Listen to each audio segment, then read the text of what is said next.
اللہ تعالیٰ نے اس امت پر یہ فضل فرمایا کہ عہد و پیمان لیتے وقت ایسے احکام خاص طور پر سامنے کر دیے تاکہ یہ امت پاؤں پھسلنے کے ان مقامات سے اچھی طرح ہوشیار رہے۔ ظاہر ہے کہ جو خطرے کی جگہوں پر اپنے آپ کو سنبھال سکے گا اس سے توقع یہی ہے کہ وہ ہموار جگہوں میں ٹھوکریں نہیں کھائے گا۔ تیسری یہ کہ اس میں تفصیل کے ساتھ یہود و نصارہ کے نقض عہد کی تاریخ بھی بیان ہوئی ہے اور اس کے اسباب و محرکات پر بھی روشنی ڈالی گئی ہے تاکہ یہ تاریخ اس امت کے لیے سبق آموزی اور عبرت پذیری کا ذریعہ بن سکے۔ چوتھی یہ کہ اس میں انفرادی و اجتماعی زندگی کے ان مخفی گوشوں کی خاص طور پر نشاندہی کی گئی ہے جہاں سے شیطان اور اس کے ایجنٹوں کو در آنے کا موقع ملتا ہے اور پھر وہ فتنے سر اٹھاتے ہیں جو روکے نہ روکیں تو پوری شریعت تاراج ہو کے رہ جاتی ہے۔ پانچویں یہ کہ اس میں وہ اصول و ضوابط پوری طرح واضح کر دیے گئے ہیں جن کا اہتمام عہد الہی پر قائم و استوار رہنے کے لیے ضروری ہے۔ یہ 5 باتیں سامنے رکھ کر جو طالب حق تدبر کے ساتھ اس سورہ کی تلاوت کرے گا وہ اس کے موضوع اور اس کے نظام کے سمجھنے میں انشاءاللہ کوئی الجھن نہیں محسوس کرے گا۔ اگرچہ سورہ کے نظام کو سمجھنے کے لیے یہ اشارات بھی کافی ہیں، تاہم پوری سورہ کے مضامین کا تجزیہ بھی ہم آپ کے سامنے پیش کیے دیتے ہیں تاکہ تمام مطالب بیک نظر سامنے آ جائیں۔ سورہ کے مطالب کا تجزیہ۔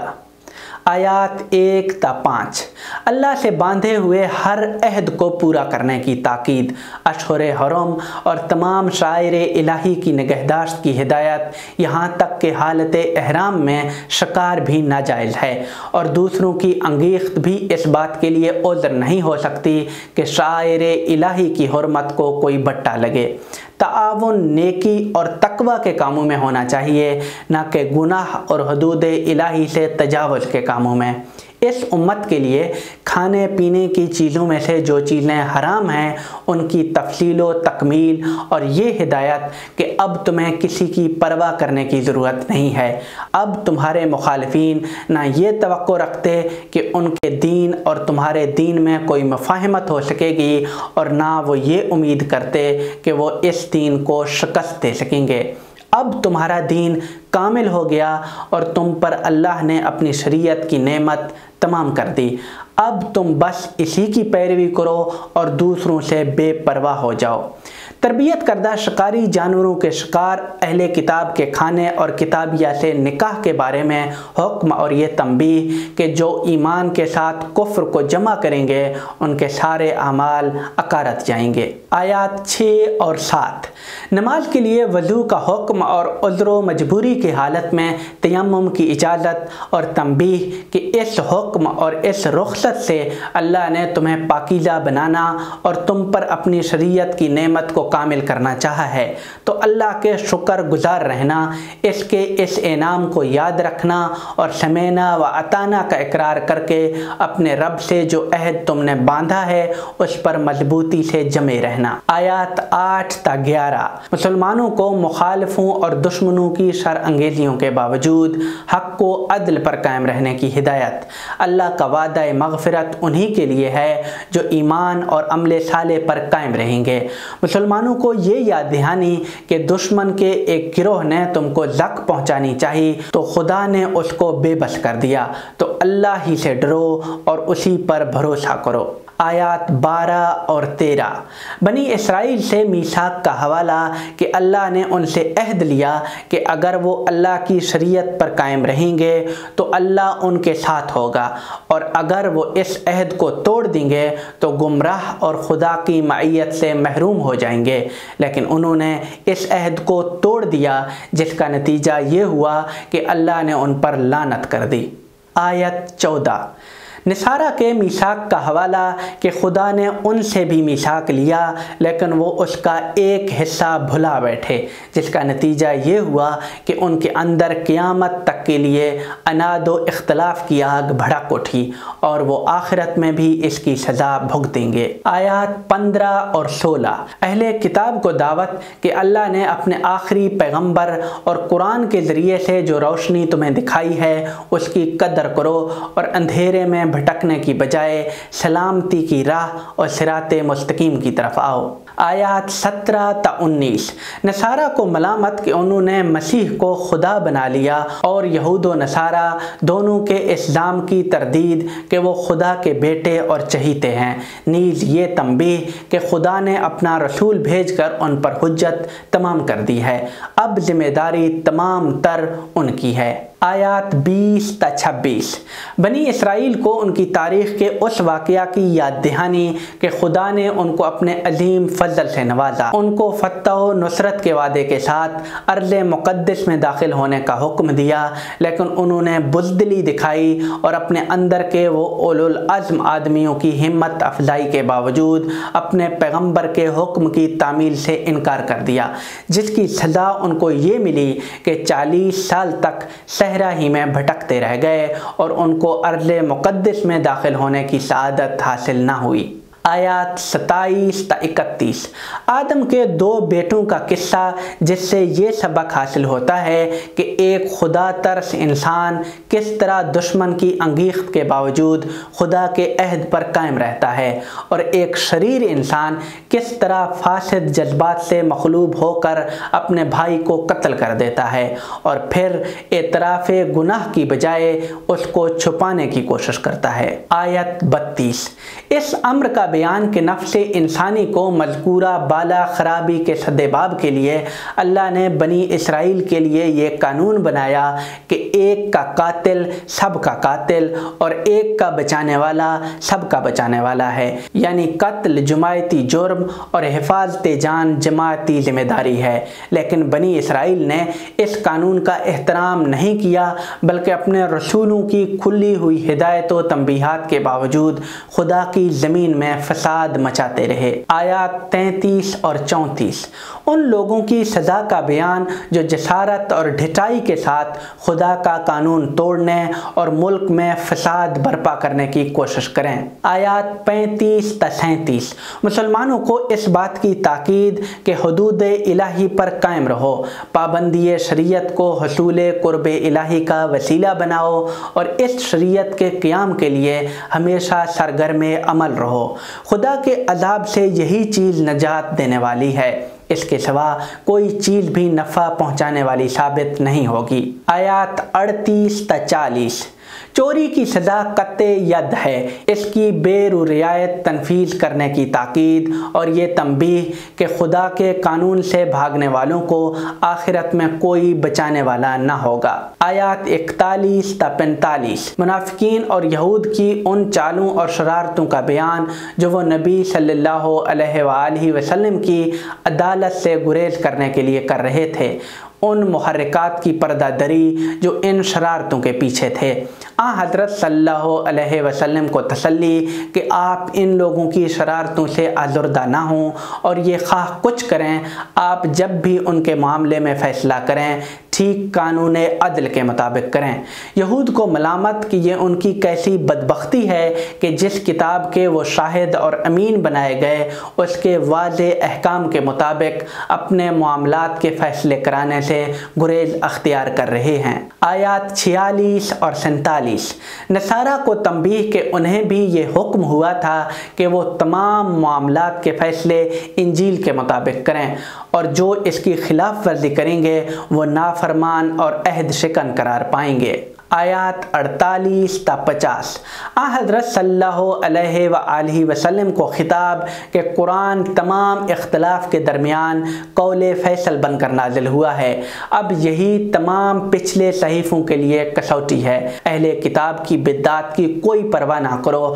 ہر معاملے کا فیصلہ اسی کی روشنی میں کرو، اگر یہ اہل کتاب اپنی بدعات چھوڑنا نہیں چاہتے تو تم ان کو ان کے حال پر چھوڑ دو، ان کا فیصلہ قیامت میں ہوگا، ہوشیار رہو کہ یہ تمہیں اپنی بدعات و خواہشات کی طرف موڑنے نہ پائیں۔